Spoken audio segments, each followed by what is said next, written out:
hari ini saya ingin melanjutkan itu, yaitu dosis praklinis. Sebelumnya kan dosis empiris ya.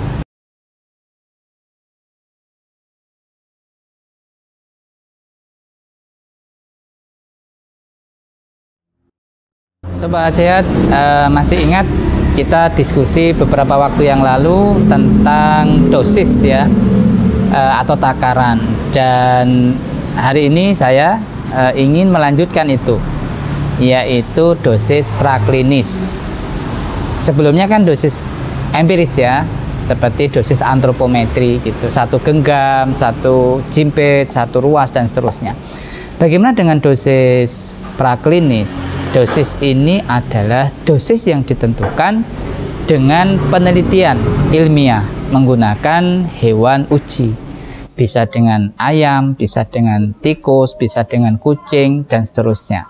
Nah, bagaimana menentukan dosis praklinis? Tentu didasarkan juga dengan jenis hewan uji yang dipakai. Sebagai contoh, kalau hewan ujinya itu tikus, nanti faktor konversi ke dosis manusia itu akan berbeda jika yang digunakan hewan ujinya itu adalah ayam, atau kucing, atau anjing, dan seterusnya. Termasuk juga kelinci. Itu adalah beberapa hewan uji yang bisa digunakan untuk menentukan dosis praklinis. Intinya dosis praklinis itu lebih akurat dibandingkan yang dosis empiris.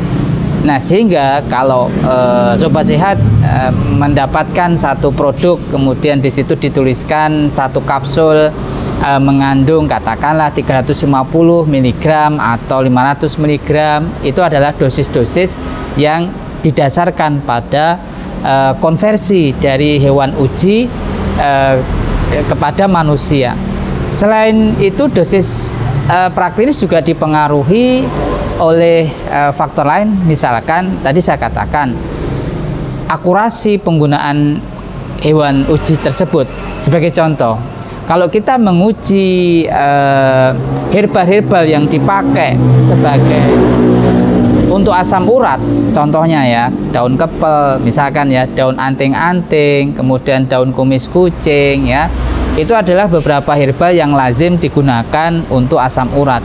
Maka pembuktian dosis atau takaran klinisnya itu bisa kita gunakan yang lebih bagus sebetulnya ayam gitu, hewan percobaannya. Sehingga penentuan dosis praklinis ini juga sangat terkait dengan tadi jenis hewan uji yang dipakai dan juga jenis herbal yang kita ujikan kepada hewan tersebut, lalu dikonversi kepada dosis manusia.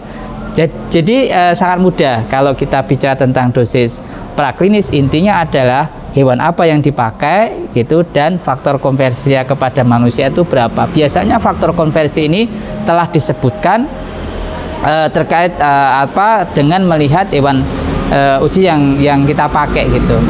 Itu penjelasan tambahan tentang dosis praklinis. Terima kasih. Assalamualaikum warahmatullahi wabarakatuh.